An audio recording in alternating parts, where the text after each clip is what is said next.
बृहस्पतिवार व्रत की कथा। बोलो बृहस्पति देव की जय। बृहस्पतिवार के व्रत की विधि। बृहस्पतिवार को जो भी स्त्री पुरुष व्रत करें उनको चाहिए कि वह दिन में एक समय ही भोजन करें, क्योंकि बृहस्पतिश्वर भगवान का इस दिन पूजन होता है। भोजन में पीले चने की दाल आदि का सेवन करें, परंतु नमक नहीं खावें और पीले वस्त्र पहनें। पीले ही फलों का प्रयोग करें। पीले चंदन से पूजन करें। पूजन के बाद प्रेम पूर्वक गुरु महाराज की कथा सुननी चाहिए। इस व्रत को करने से मन की इच्छाएं पूर्ण होती हैं और बृहस्पति महाराज प्रसन्न होते हैं। धन, पुत्र, विद्या तथा मनोवांछित फलों की प्राप्ति होती है। परिवार को सुख शांति मिलती है। इसलिए यह व्रत सर्वश्रेष्ठ और अति फलदायक है। सब स्त्री व पुरुषों के लिए है। इस व्रत में केले का पूजन करना चाहिए। कथा और पूजन के समय मन कर्म वचन से शुद्ध हो। जो इच्छा हो बृहस्पति देव से प्रार्थना करनी चाहिए तथा उनकी इच्छाओं को बृहस्पति देव अवश्य ही पूर्ण करते हैं। अथ श्री बृहस्पतिवार व्रत की कथा। बोलो बृहस्पति देव की जय। एक समय की बात है कि भारतवर्ष में एक नृपति राजा राज करता था। वह बड़ा प्रतापी और दानी था। वह नित्य प्रतिदिन मंदिर में दर्शन करने को जाता था। वह ब्राह्मणों और गुरु की सेवा किया करता था। उसके दरवाजे से कोई भी निराश होकर नहीं लौटता था। वह प्रत्येक गुरुवार को व्रत रखता एवं पूजन करता था। हर एक दिन गरीबों की सहायता करता था, पर यह सब बातें उसकी रानी को अच्छी न लगती थीं। वह न तो व्रत करती और न ही किसी को एक दमड़ी तक दान देती थी तथा राजा से भी ऐसा करने से मना किया करती थी। एक समय की बात है, राजा तो शिकार खेलने वन को गए थे, पर घर पर रानी और दासी थीं। उस समय गुरु बृहस्पति देव एक साधु का रूप धारण करके राजा के दरवाजे पर भिक्षा मांगने के लिए गए तथा भिक्षा मांगी तो रानी कहने लगी, हे साधु महाराज, मैं तो इस दान और पुण्य से तंग आ गई हूँ। मेरे से तो घर का कार्य ही समाप्त नहीं होता है। इस कार्य के लिए तो मेरे पतिदेव ही बहुत हैं। अब आप इस प्रकार की कृपा करें कि यह सब धन नष्ट हो जाए तथा मैं आराम से रह सकूं। साधु बोला, हे देवी, तुम तो बड़ी विचित्र हो। संतान और धन आदि से कोई दुखी नहीं होता है। इसको तो सभी चाहते हैं। पापी भी पुत्र और धन की इच्छा करता है। अगर आपके पास धन अधिक है तो भूखे मनुष्यों को भोजन कराओ, प्याऊ लगवाओ, ब्राह्मणों को दान दो, धर्मशाला बनवाओ, तालाब, कुआं, बावड़ी, बाग बगीचों आदि का निर्माण कराओ, निर्धन मनुष्यों की कुंवारी कन्याओं का विवाह कराओ और यज्ञ आदि कर्म करो। इस प्रकार के कर्मों से आपका कुल और आपका यश नाम परलोक में सार्थक होगा तथा स्वर्ग की प्राप्ति होगी। मगर रानी इन सब बातों से खुश न हुई। वह बोली, हे साधु महाराज, मुझे ऐसे धन की आवश्यकता भी नहीं है जिसको मनुष्यों को दान दूं तथा जिसको रखने उठाने में मेरा सारा समय ही बर्बाद हो। साधु ने कहा कि हे देवी, तुम्हारी ऐसी इच्छा है सो ऐसा ही होगा। मैं तुम्हें बताता हूँ, वैसा करना। बृहस्पतिवार के दिन घर को गोबर से लीपना, अपने केशों को धोना, केशों को धोते समय स्नान भी करना, राजा से कहना कि वह हजामत करवाए, भोजन में मांस मदिरा खाना, कपड़े धोबी के यहाँ धुलने डालना। इस प्रकार के 7 बृहस्पतिवार करने से तुम्हारा सब धन नष्ट हो जाएगा। इस तरह कहकर साधु अंतर ध्यान हो गए। रानी ने साधु के कहे अनुसार वैसा ही किया। 3 बृहस्पतिवार ही बीते थे कि उसका समस्त धन नष्ट हो गया। भोजन के लिए दोनों समय तरसने लगे। सांसारिक भोग से दुखी रहने लगे। राजा ने रानी से कहा कि रानी, तुम यहाँ पर रहो, मैं दूसरे देश को जाऊं, क्योंकि मुझे यहाँ सभी मनुष्य जानते हैं, इसलिए मैं यहाँ कोई कार्य नहीं कर सकता। देश चोरी परदेश भीख बराबर है। ऐसा कहकर राजा परदेश को चला गया। वहाँ पर जंगल में जाता और लकड़ी काट कर लाता और शहर में बेचता। इस तरह जीवन व्यतीत करने लगा। इधर राजा के घर रानी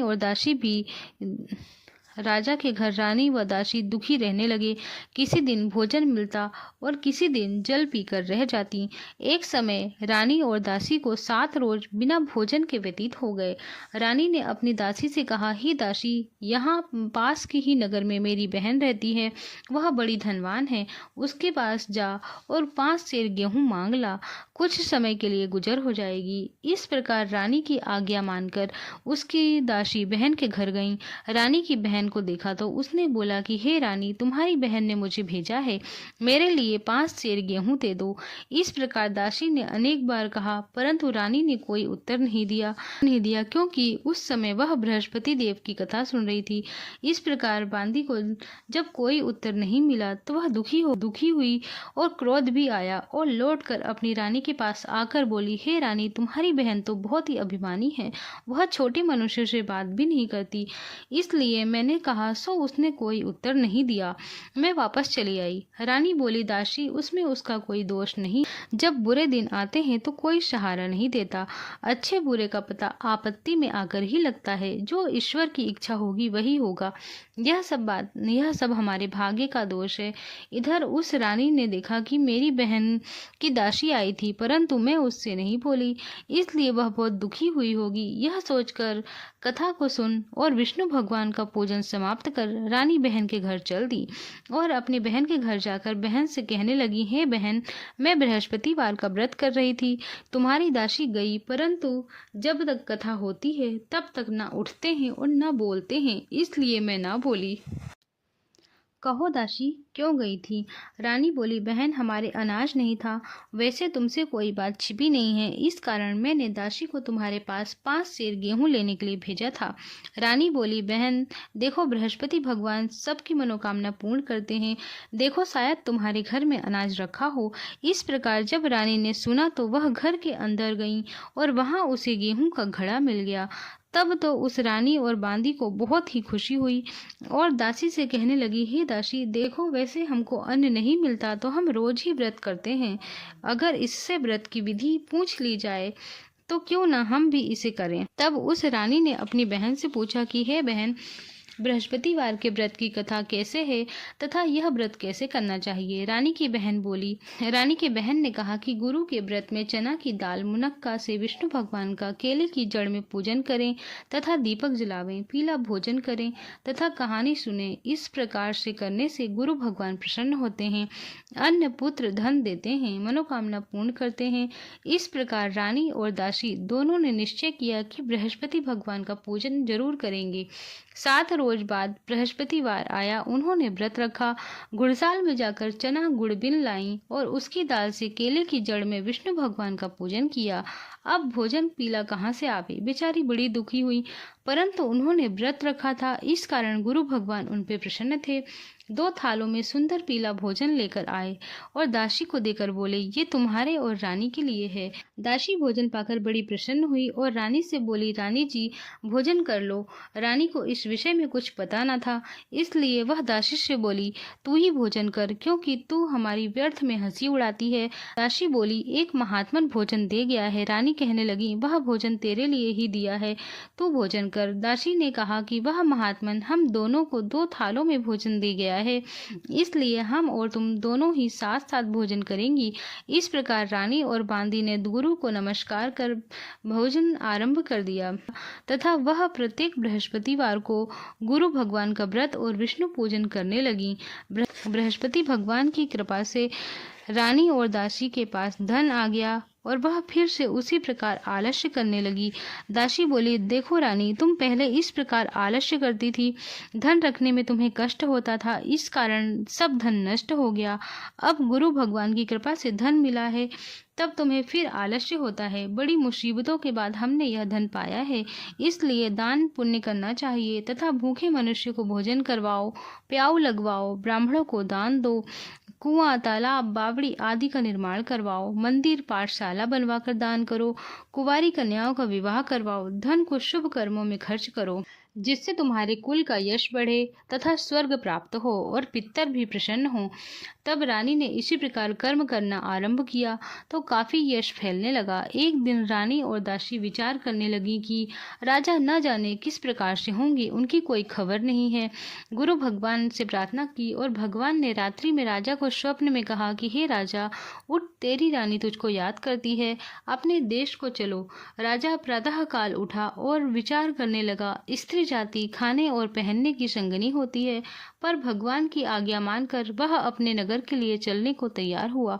इससे पूर्व जब राजा परदेश चला गया तो परदेश में दुखी रहने लगा। प्रतिदिन जंगल में से लकड़ी बिनकर लाता और उसे शहर में बेचकर अपने दुखी जीवन को बड़ी कठिनता से व्यतीत करता था। एक दिन राजा दुखी हो अपनी बातों को याद कर रोने लगा। तब उस जंगल में से बृहस्पति एक दिन साधु का रूप धारण करके आ गए और राजा के पास आकर बोले, हे हारे, तुम इस सुनसान जंगल में किस चिंता में बैठे हो, मुझको बताओ। यह सुन राजा के नेत्रों में जल भर आया और साधु की वंदना कर बोला, हे भगवान, आप तो सब कुछ जानने वाले हो। इतना कहकर साधु को अपनी संपूर्ण कहानी बतला दी। महात्मा दयालु होते हैं। इससे बोले कि हे राजा, तुम्हारी स्त्री ने बृहस्पति देव का अपराध किया था, जिस कारण तुम्हारी यह दशा हुई। अब तुम किसी प्रकार की चिंता मत करो। भगवान तुम्हें पहले से अधिक धनवान करेगा। देखो, तुम्हारी स्त्री ने भी गुरुवार का व्रत आरंभ कर दिया है और तुम मेरा कहा मानकर बृहस्पति का व्रत करके चने की दाल गुड़ जल के लोटे में डालकर केले का पूजन करो। फिर कथा कहो और सुनो, भगवान तेरी सब मनोकामना पूर्ण करेगा।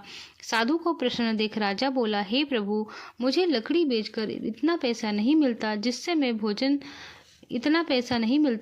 मैं भोजन करने के उपरांत कुछ बचा सकूं।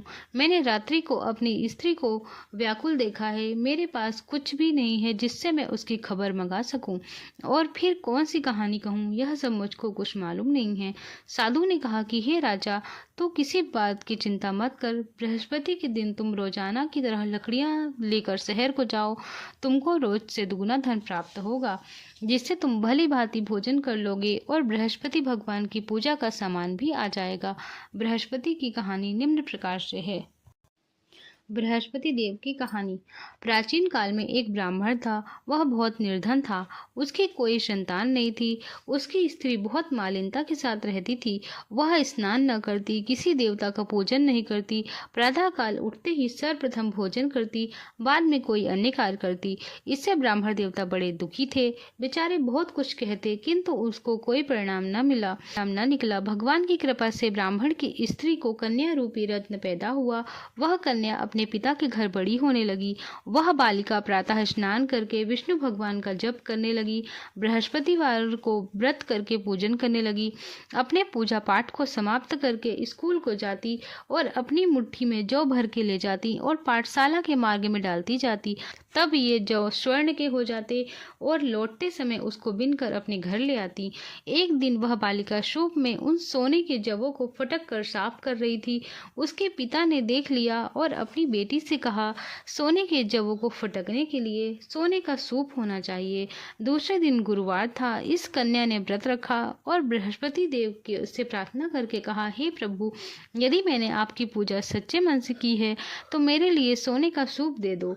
बृहस्पति देव ने उसकी प्रार्थना स्वीकार कर लिया और रोजाना की तरह वह जब जौ फैलाती हुई जाने लगी और लौटकर जब जौ बिन रही थी तो बृहस्पति देव की कृपा से उसको सोने का सूप मिला और उसे वह घर ले आई और उससे जौ साफ करने लगी। परंतु उसकी माँ का वही ढंग रहा। एक दिन की बात है, वह कन्या सोने के सूप में जौ को साफ कर रही थी। उस समय उस शहर का राजपुत्र वहां से निकला और इस कन्या के रूप और कार्य को देखकर मोहित हो गया तथा अपने घर जाकर भोजन तथा जल त्याग कर उदास होकर लेट गया। राजा को इस बात का पता चला तो वह अपने प्रधानमंत्रियों के साथ उसके पास गए और बोले, हे बेटा, तुम्हें किस बात का कष्ट है? किसी ने अपमान किया है अथवा कोई अन्य कारण है, सो कहो, मैं वही कार्य करूंगा जिससे तुम्हें प्रसन्नता हो। राजकुमार ने अपने पिता की बातें सुनी तो वह बोला कि मुझे आपकी कृपा से कोई दुख नहीं है, किसी ने मेरा अपमान नहीं किया, परंतु मैं उस लड़की के साथ विवाह करना चाहता हूँ जो सोने के सूप में जौ साफ कर रही थी। यह सुन राजा आश्चर्य में पड़ा और बोला, हे बेटा, इस तरह की कन्या का पता तुम ही लगाओ, मैं उसके साथ तेरा विवाह अवश्य ही करवा दूंगा। राजकुमार ने उस लड़की के घर का पता बतलाया। तब मंत्री उस लड़की के घर गए और ब्राह्मण देवता को सभी हाल कह सुनाया। ब्राह्मण देवता राजकुमार के साथ अपनी कन्या का विवाह करने के लिए तैयार हो गया और विधि विधान के अनुसार ब्राह्मण की कन्या का विवाह राजकुमार के साथ हो गया। कन्या के घर से जाते ही पहले की भांति ब्राह्मण देवता के घर में गरीबी का निवास हो गया। वह भोजन के लिए भी अन्न अब भोजन के लिए भी अन्न बड़ी मुश्किल से मिलता था। एक दिन दुखी होकर ब्राह्मण देवता अपनी पुत्री के पास गए। बेटी ने पिता की दुखी अवस्था को देखा और अपनी माँ का हाल पूछा। तब ब्राह्मण ने सभी हाल कहा। कन्या ने बहुत सा धन देकर अपने पिता को विदा किया। इस तरह ब्राह्मण का कुछ समय सुखपूर्वक व्यतीत हुआ। कुछ दिन बाद फिर वही हाल हो गया। ब्राह्मण फिर अपनी कन्या के यहाँ गया और सारा हाल कहा तो लड़की बोली, हे पिताजी, आप माता जी को यहाँ लिवा लाएं, मैं उन्हें विधि बता दूंगी जिससे गरीबी दूर हो जाएगी। यह सुन ब्राह्मण देवता अपनी स्त्री को साथ लेकर पहुंचा तो वह कन्या अपनी माँ को समझाने लगी, माँ तुम प्रातः काल उठकर स्नान आदि करके विष्णु भगवान का पूजन करो तो यह सब दरिद्रता दूर हो जाएगी। परंतु उसकी माँ ने एक भी बात नहीं मानी और प्रातः उठकर अपनी पुत्री के बच्चों की जूठन को खा लिया। एक दिन उसकी पुत्री को बहुत गुस्सा आया और एक रात उसने कोठरी से सभी सामान निकाल अपनी माँ को उसमें बंद कर दिया और प्रातः काल उसमें से निकाला तथा स्नान आदि करा के पाठ कराया तो उसकी माँ की बुद्धि ठीक हो गई और प्रत्येक बृहस्पतिवार को व्रत रखने लगी। इस व्रत के प्रभाव से उसकी माँ भी बहुत धनवान और पुत्रवती हो गई और बृहस्पति जी के प्रभाव से स्वर्ग को प्राप्त हुई तथा वह ब्राह्मण भी सुखपूर्वक इस लोक के सुख को भोग कर स्वर्ग को प्राप्त हुए। इस तरह कहानी कह साधु देवता वहां से लोप हो गए। धीरे धीरे समय व्यतीत होने पर वही बृहस्पतिवार का दिन आया तथा राजा जंगल से लकड़ी काटकर शहर में बेचने गया। उसे उस दिन से दुगना पैसा मिला और राजा ने चना गुड़ लाकर गुरुवार का व्रत किया। उस दिन से उसके सभी क्लेश दूर हो गए। परंतु जब दोबारा गुरुवार का दिन आया तो उसने बृहस्पति का व्रत भूल गया। इस कारण बृहस्पति भगवान नाराज हो गए। उस दिन उस नगर के राजा ने विशाल यज्ञ का आयोजन किया तथा शहर में यह घोषणा करवा दी कि कोई भी मनुष्य घर पे भोजन न बनावे तथा आग न जलावे, सभी जनता मेरे यहाँ भोजन करने आवे। यह आज्ञा जो न मानेगा उसे फांसी की सजा दी जाएगी। इस तरह की घोषणा संपूर्ण नगर में करवा दी गई। राजा की आज्ञा अनुसार शहर के सभी लोग भोजन करने गए, लेकिन लकड़हारा कुछ देर से पहुंचा। इसलिए राजा उसको अपने साथ घर लिवा लाया और घर में ले जाकर उसको भोजन करा ही रहे थे तो रानी की दृष्टि उस खूंटी पर पड़ी जिस पर उसका सोने का हार लटका हुआ था। वहां पर वह दिखाई न दिया तो रानी ने यह निश्चय किया कि मेरा हार इसी मनुष्य ने चुरा लिया है।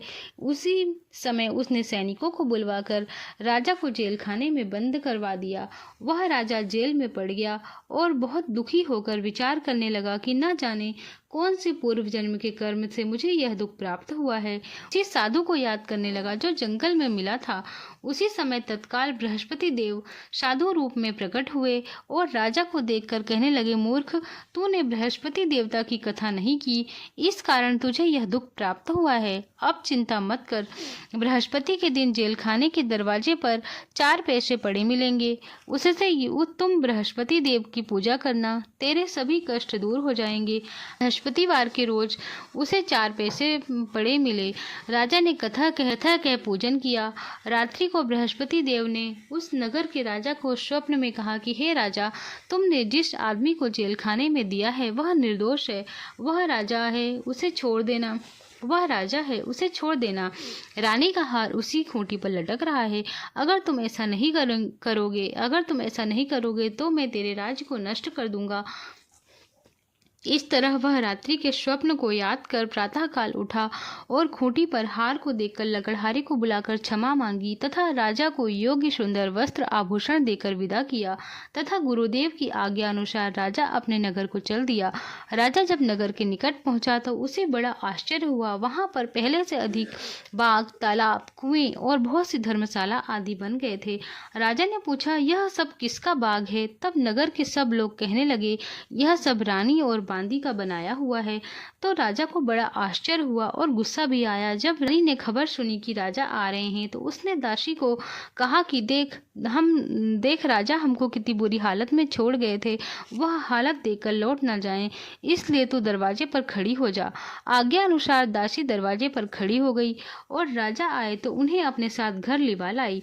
तब राजा ने क्रोध करके अपनी तलवार निकाली और पूछने लगा कि यह बताओ, यह सब धन कैसे प्राप्त हुआ?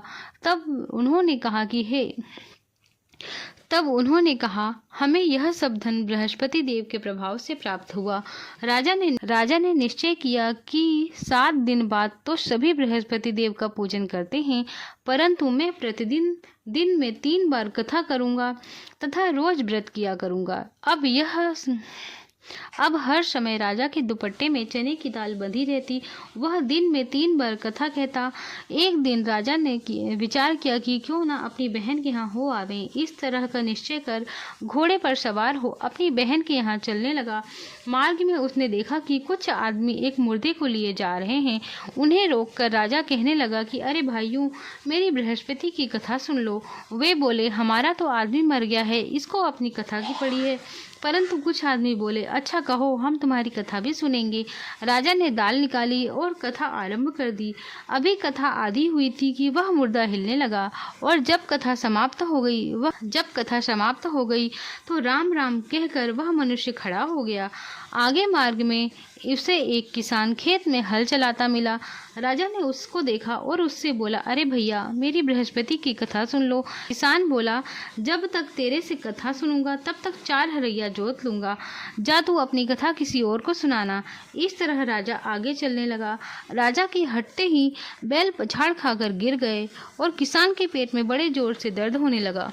उसी समय उसकी माँ रोटी लेकर आई। उसने देखा तो पुत्र से सभी हाल पूछा। बेटे ने सभी हाल कह दिया तो बुढ़िया दौड़ी दौड़ी घुड़सवार के पास गई और उससे बोली कि मैं तेरी कथा सुनूंगी, तू अपनी कथा मेरे खेत पर चलकर सुनाना। राजा ने बुढ़िया के खेत में जाकर कथा कही, जिसको सुनते ही बैल खड़े हो गए तथा किसान के पेट का दर्द भी बंद हो गया। राजा अपनी बहन के घर पहुंचा। बहन ने भाई की खूब मेहमानी की। दूसरे दिन प्रातःकाल राजा जागा तो वह देखने लगा कि सब लोग भोजन कर रहे हैं। राजा ने अपनी बहन से कहा कि कोई मनुष्य ऐसा है जिसने भोजन न किया हो, मेरी बृहस्पतिवार की कथा सुन ले। बहन बोली, हे भैया, यह देश ऐसा ही है, पहले यहाँ के लोग भोजन करते हैं, बाद में कोई अन्य कार्य करते हैं। अगर कहो तो मैं पड़ोस में देखाऊं। वह ऐसा कहकर देखने चली गई, परंतु उसको कोई व्यक्ति नहीं मिला जिसने भोजन न किया हो। अतः वह एक कुम्हार के घर गई जिसका लड़का बीमार था। उसे मालूम हुआ उनके यहाँ 3 दिन से किसी ने भोजन नहीं किया है। रानी ने अपने भाई को कथा सुनने के लिए कहा। कुम्हार से कहा और कुम्हार तैयार हो गया। राजा ने कुम्हार के घर जाकर बृहस्पतिवार की कथा कही, जिसको सुनकर उसका लड़का ठीक हो गया। अब तो राजा की प्रशंसा होने लगी। एक रोज राजा ने अपनी बहन से कहा कि हे बहन, हम अपने घर को जाएंगे, तुम भी तैयार हो जाओ। बहन ने अपनी सास से कहा। सास ने कहा कि हाँ चली जा, परंतु अपने लड़कों को मत ले जाना, क्योंकि तेरे भाई की कोई औलाद नहीं है। बहन ने अपने भाई से कहा कि भैया, मैं तो चलूंगी, कोई बालक नहीं जाएगा। राजा बोला कि जब बालक नहीं चलेगा तो तुम क्या करोगी। बड़े दुखी मन से राजा अपने नगर को लौट आए। राजा ने अपनी रानी से कहा कि हम निर्वंशी राजा हैं, हमारे भाग्य में औलाद का मुंह देखना नहीं लिखा। रानी बोली, हे प्रभु, बृहस्पति देव ने हमें सब कुछ दिया है, हमें औलाद भी अवश्य देंगे। उसी रात को बृहस्पति देव ने राजा को स्वप्न में कहा कि हे राजा, उठ, सभी सोच त्याग दे, तेरी रानी गर्भ से है। राजा को यह बात सुनकर बड़ी खुशी हुई और 9वें महीने उसके गर्भ से एक सुंदर पुत्र पैदा हुआ। तब राजा बोला, स्त्री बिना भोजन के रह सकती है, बिना कहे नहीं रह सकती है। जब मेरी बहन आवे तुम उससे कुछ मत कहना। रानी ने यह सुनकर हाँ कर दी। जब राजा की बहन ने यह शुभ समाचार सुना तो वह बहुत खुश हुई और बधाई लेकर अपने भाई के यहाँ आई। तभी रानी ने कहा, घोड़ा चढ़कर नहीं आई, गधा चढ़ी चली आई। बहन बोली, भाभी, मैं इस प्रकार न कहती तो तुम्हें औलाद कैसे मिलती। बृहस्पति देव ऐसे ही हैं, जैसी जिसके मन में कामनाएं हैं सभी को पूर्ण करते हैं। जो सद्भावना पूर्वक बृहस्पति का व्रत करते हैं एवं इस कथा को पढ़ते या सुनते हैं, दूसरों को सुनाते हैं, बृहस्पति देव उसकी समस्त मनोकामना पूर्ण करते हैं।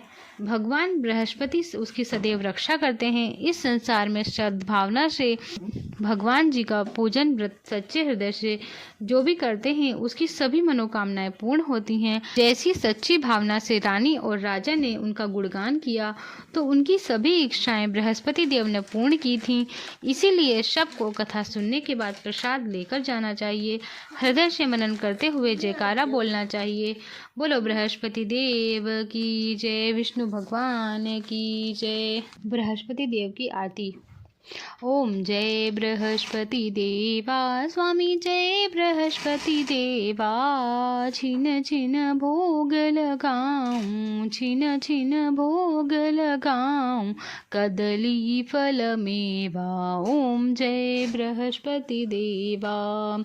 तुम पूर्ण परमात्मा तुम अंतरयामी, स्वामी तुम अंतरयामी। जगत पिता जगदीश्वर, जगत पिता जगदीश्वर, तुम सबके स्वामी। ओम जय बृहस्पति देवा। चरणामृत निज निर्मल सब पातक हरता, स्वामी सब पातक हरता। सकल मनोरथ दायक, सकल मनोरथ दायक, कृपा करो भरता। ओम जय बृहस्पति देवा। ओम जय बृहस्पति देवा। तन मन धन अर्पण कर, जो जन शरण पड़े, स्वामी जो जन शरण पड़े। प्रभु प्रगट तब होकर, प्रभु प्रगट तब होकर, आकर द्वार खड़े। ओम जय बृहस्पति देवा। दीन दयाल दयानिधि भक्तन हितकारी, स्वामी भक्तन हितकारी। पाप दोष सब हरता, पाप दोष सब हरता, भव बंधन हारी। ओम जय बृहस्पति देवा। सकल मनोरथ दायक सब संशय तारी, स्वामी सब संशय तारी। विषय विकार मिटाओ, चिंतन सुखकारी। ओम जय बृहस्पति देवा। जो कोई आरती तेरी प्रेम सहित गावे, स्वामी प्रेम सहित गावे। ज्येष्ठानंद बंद शो, ज्येष्ठानंद बंद शो, शो निश्चय पावे। ओम जय बृहस्पति देवा। ओम जय बृहस्पति देवा, स्वामी जय बृहस्पति देवा। छिन छिन भोग लगाऊं, छिन छिन भोग लगाऊं, कदली फल मेवा।